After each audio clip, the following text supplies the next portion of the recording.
Hello, Kevin here, and Steve's with me still. Hiya. We've moved on. We've driven from Rye to Winchelsea. Winchelsea.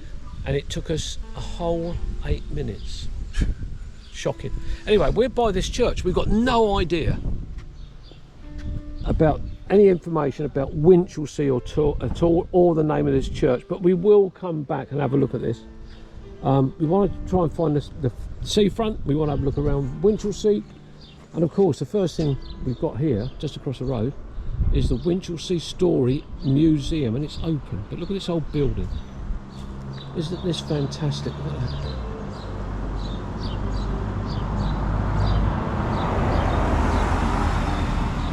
Isn't that amazing? Just look at that. This is the museum now. Yeah, it was the Winchelsea Court Hall. The Court Hall, ah, right. So this is where all the naughty men would have been brought and tried, and ladies, of course. Yeah. Some of them were naughty in those days as well. So anyway, let's have a wander around. Let's have a look, see what we can find.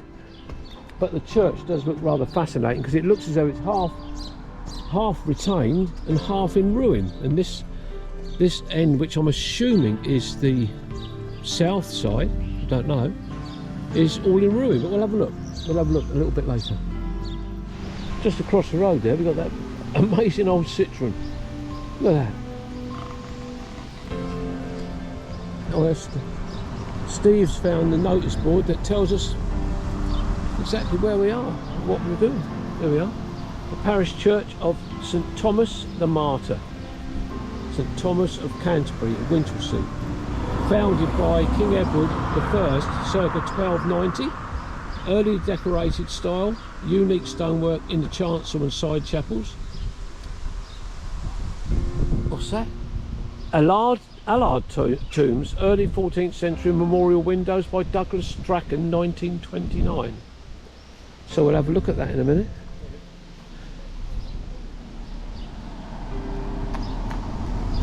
Steve's found this at the bottom of this ash tree. John Wesley preached his last open-air sermon here on the 7th of October 1790. Wesley's chapel, first left, then left again.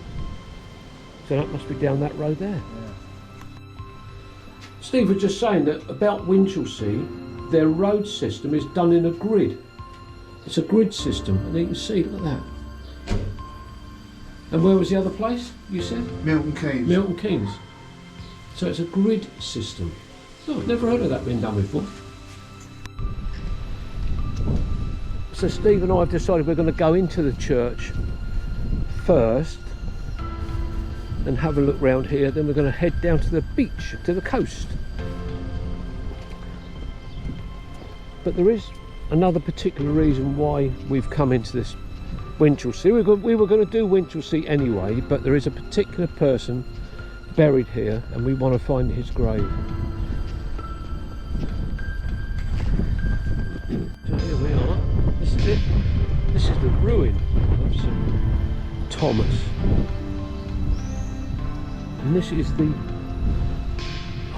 I think this must be the door on the west end. But just look at where there used to be something there, look, just around on the arch.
Well, Steve and I have been inside, and it's beautiful in there.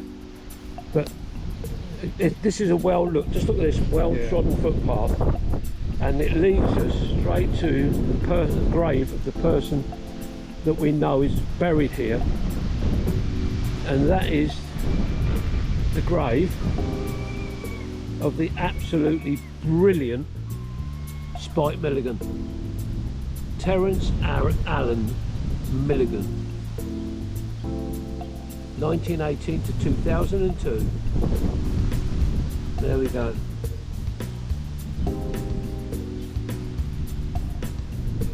One of the finest comedians this country's ever produced, and obviously from the famous Goons.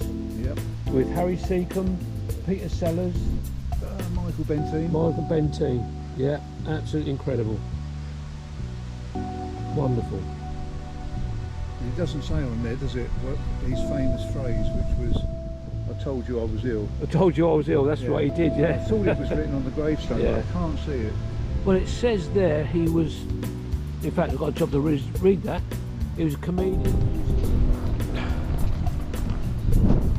Well, that was lovely finding grave to Spike Milligan. But Steve and I are going to have a wander out the outside now. Steve's gone ahead of me. But we're in amongst the ruins of the church, the old church. There's a plaque on the wall here. Don't know what this is. Oh, in Christ we shall all be made alive. And then there's the inscription underneath. This is Garden of Remembrance. That lovely rose there, beautiful. Oh, just in the wall here, look at this. That is an old casino. In part, so it just shows you we are in the inside of the old, or what was left of the church. Look at the thickness of these walls as well. What's that, 3 feet thick here? Look at that. Oh, that's interesting there. Above this buttress here on this east wall, we've got Mary looking out above, or from within the top of the buttress. Never seen anything like that before. That's astonishing. On this east end we've got a flying buttress here as well. Look at that.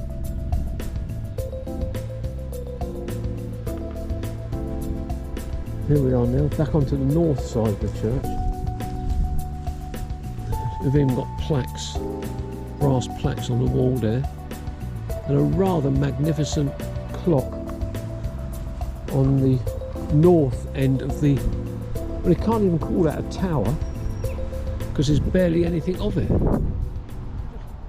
Looking about trying to find a direction to the sea, and then Steve spotted this here. The house we've just gone past is called the Well House. Look at this. Isn't that fantastic? Oh, the town well. This is the town well. Look at that.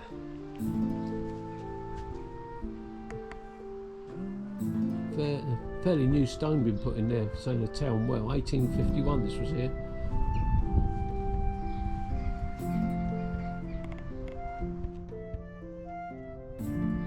Look at that. There we go, the town well. There's the old well.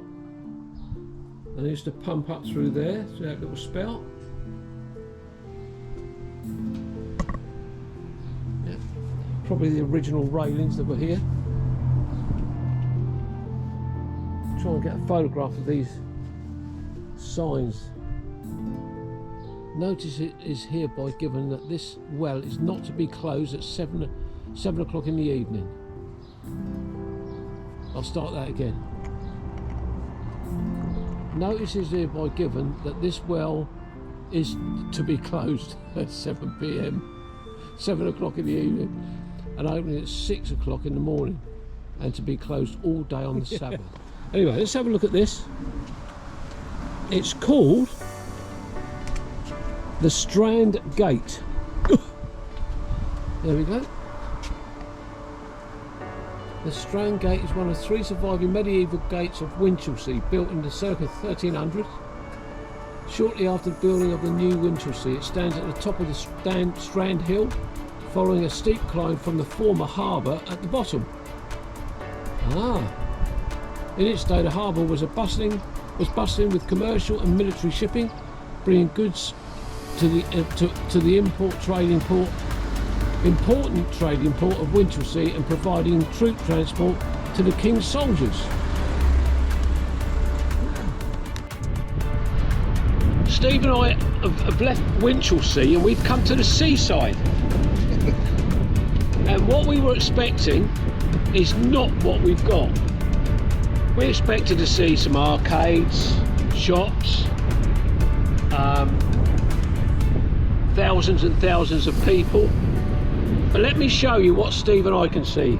That's looking back towards the cafe where we got a coffee and a drink. There's nothing except for a wind farm.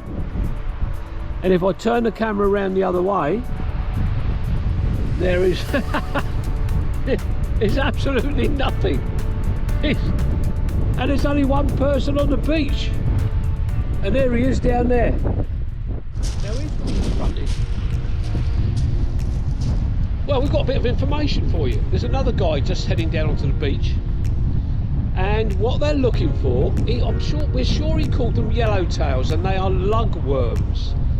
They've got a piece of pipe, and what they do is they've got a marker on the pipe, a bit of tape wrapped round it. It's a bit of 22 mil tubing.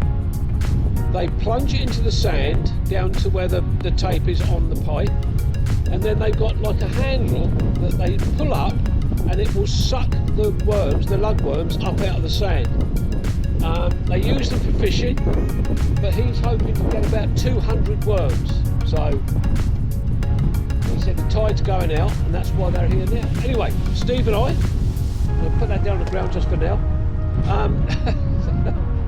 So I can't do my wave by hold a cup at the same time. It won't blow away. Anyway, so we've finished at this enormously packed beach. We're not feeling very lonely at all now because there's 2 men down further. So we're quite happy. We feel it's a good company. Oh, yeah. Anyway, so this will be Kevin and Steve from the beach in Winchelsea saying bye-bye, and we'll see you on the next one. Bye-bye. Bye-bye. Bye.